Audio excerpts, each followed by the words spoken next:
Barron Trump did not believe in destiny. He believed in logic, in intellectual discipline, and in human willpower. But on certain nights, when the vast New York sky stretched over his high-rise apartment, a strange feeling crept into his mind, a feeling that something greater was waiting for him ahead. He never spoke of this to anyone, not to his father, not to his mother, not to anyone he knew. Barron had always felt different, not because of his family's fame, but because he perceived the world in a way unlike anyone else. He had strange dreams, fleeting yet profound images, as if someone was trying to send a message he had yet to understand. That night he woke up in a dark room, his breathing heavy. His heart pounded as if he had just run through a storm. In his dream, he had stood in an unknown land, bathed in golden light, and a voice had echoed calm, powerful, but not of this world. "Barron, you are not merely an heir to a name, you have an important mission to fulfill." He tried to look around, to find the source of the voice, but saw nothing except endless light. The dream seemed to last for hours, but when Barron jolted awake, only a single minute had passed. Nothing had changed except for the burning sensation in his heart that this was more than just a passing dream. The next day, Barron went to school as usual, but nothing felt normal anymore. As he stepped into Montclair Academy's library, his hand brushed against an old book lying on a table, and a small inscription on the cover made his heart race. "The hidden truth shall be revealed to the worthy." He quickly flipped open the first page, but there was nothing except faded words worn by time. That evening, when he returned home, he noticed his mother, Melania Trump, sitting silently by the window, her gaze distant. She was always composed, but tonight, something was different. "Mom," Barron hesitated, "do you believe in signs?" Melania turned to him, a flicker of surprise in her eyes before she quickly masked it with a gentle smile. "Why do you ask?" Barron didn't know how to answer. He didn't want to sound like a dreamer or a fool, but before he could say anything more, his mother placed a hand on his shoulder, her voice filled with quiet meaning. "There are things that cannot be explained by logic," she said softly. "Only time will help you understand." Her answer did not bring Barron any comfort. It only left him with more questions. Barron tried to live as normally as possible after that night, but it was impossible. Everything around him seemed to be changing in strange ways. When his teachers walked into the classroom, he knew in advance whom they would call on to speak. When a classmate lied to avoid a test, Barron sensed it even before the teacher grew suspicious. These instincts were not limited to minor things. That afternoon, as Barron left the library, a cold wind swept through the empty hallway. Suddenly, an invisible warning gripped him, a sensation so strong that his heart pounded. At that moment, a voice whispered right next to his ear, "Barron, beware." He spun around, but no one was there. Walking more cautiously now, he felt a pair of unseen eyes watching him. When he glanced toward the windows on the opposite side of the hallway, a shadow flickered by, vanishing before he could get a clear look. He rushed to the window, scanning the vast school courtyard below. A deep sense of unease settled over him. 3 days later, while Barron was sitting in the school library, a stranger approached him. The man was tall, dressed in a black suit that did not fit the style of a typical businessman. His movements were calm, his gaze sharp yet not menacing, as if he had known Barron for a long time. "Hello, Barron," the man said. Barron looked up, wary. "Do I know you?" The man smiled. "No, but I know you." A chill ran down Barron's spine for reasons he couldn't explain. The man pulled out a chair and sat across from him, his voice steady but heavy with significance. "My name is Nathaniel, and I am here to tell you about your true mission." Barron felt his heart sink. He had suspected that something unusual was happening. Barron studied the man in front of him, caught between curiosity and caution. "My mission?" he repeated. "What do you mean?" Nathaniel clasped his hands together, his expression serious. "Do you think that everything happening to you lately is just a coincidence?" Barron didn't answer right away. A part of him wanted to dismiss it, but another part knew that Nathaniel was right. The dream. the strange instincts, the voices he heard. And now, a mysterious man appearing, claiming to know the truth. So Barron leaned back in his chair. "Who are you?" Nathaniel held his gaze. "I am someone chosen to guide you. I am a guardian of the truth." Barron raised an eyebrow. "Sounds like something out of a Hollywood movie." Nathaniel smiled faintly.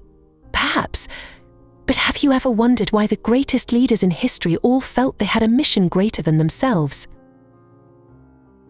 The question made Barron suddenly fall silent. Nathaniel leaned forward. "You are not just anyone, Barron. You are not merely the son of a president. You were chosen." Barron's heart pounded. Chosen? For what? Nathaniel's expression remained calm, but his eyes held an intensity as if he had waited for this moment for a long time. "Not to rule, not to inherit a legacy of power," he said, "but to help those who need you." Barron held his breath.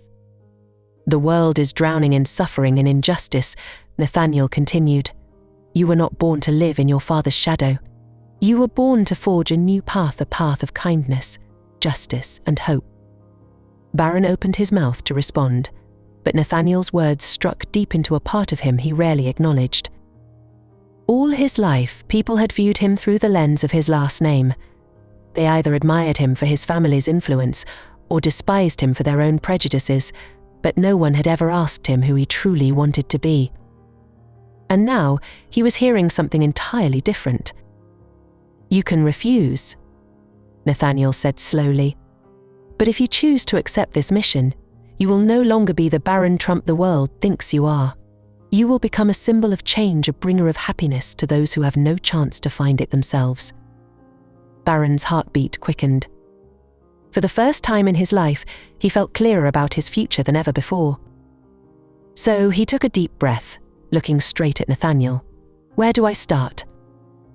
Nathaniel smiled slightly, as if this was the answer he had been waiting for. "You don't need to do anything grand right away," he said. "Just begin with the one person who needs you the most right now." And with those words, Barron Trump's mission had officially begun. The next day, as Barron stepped out of the library, a strong gust of wind blew past him, yet he felt calmer than ever. He no longer felt confused about his dreams, no longer doubted what had happened. He knew exactly what he had to do. But who was the first person he should help? The answer came sooner than he expected. That afternoon, while walking through a bustling street in downtown New York, Barron noticed an elderly woman standing by the sidewalk, holding a worn-out sign that read, "Looking for work? I am not asking for money. I just need an opportunity." He stopped. Not because he had never seen a homeless person before, but because something about this woman made it impossible for him to look away. She wore a tattered coat, yet her face radiated a quiet dignity, not the look of someone seeking pity, but of someone desperately hoping for a real chance. Barron stepped forward. "Hello," he said gently. The woman looked up, hesitant upon seeing a young man in expensive clothing standing before her. "Hello, young man. Is there anything I can do to help you?" Barron asked. She gave him a sad smile. "Do you have a job for me?" Barron remained silent for a moment. He didn't own a company, nor did he have the power to hire anyone on the spot, but he knew how to help her. "Would you like to have a cup of coffee with me?" he asked. The woman looked at him, surprised, then smiled. "Of course." Her name was Margaret, a former teacher who had lost her job due to illness. After recovering, she tried to find work again, but due to her age and circumstances, no one would give her a chance. She didn't want charity because she had never been the type to give up. Barron understood something. This was the moment Nathaniel had spoken about. Barron pulled out his phone. He didn't use his name to draw attention. He simply called a non-profit organization that helped elderly individuals reintegrate into the workforce. After a few calls, he turned to Margaret and said, "Can you go for an interview tomorrow morning?" Margaret was stunned, her eyes welling up with emotion. "Really?" He nodded firmly. "If you're willing, I'll make sure you get a chance." Tears streamed down her face, not from weakness, but from hope. "You have no idea what you just did for me, Barron," she said, her voice trembling. But Barron knew exactly what he had done. He didn't need to be the heir to an empire, nor did he need to be a political figure. He just needed to help one person at the moment they needed it most. And that was his true mission. The next morning, Barron arrived at the same cafe. As he stepped inside, he saw Margaret already sitting there, her hands clasped together, her face a mixture of nerves and hope. "Are you ready?" he asked, offering a reassuring smile. Margaret took a deep breath and nodded. "I've never been afraid of an interview before, but today I'm really nervous." Barron chuckled, his gaze filled with confidence. "You don't have to prove anything to anyone. Just show them who you really are, and if they don't recognize your worth, then that's their mistake, not yours." She laughed softly, her eyes glistening. "You're wiser than your age, you know that." Barron simply shrugged. "I just learned this from my mother, and from a mentor I recently met." A few hours later, Margaret walked into her interview. Barron sat outside, watching through the cafe's glass window. 30 minutes later, the door swung open. Margaret stepped out, her face glowing with joy and disbelief. "They hired me, Barron," she said, her voice shaking. "I got the job."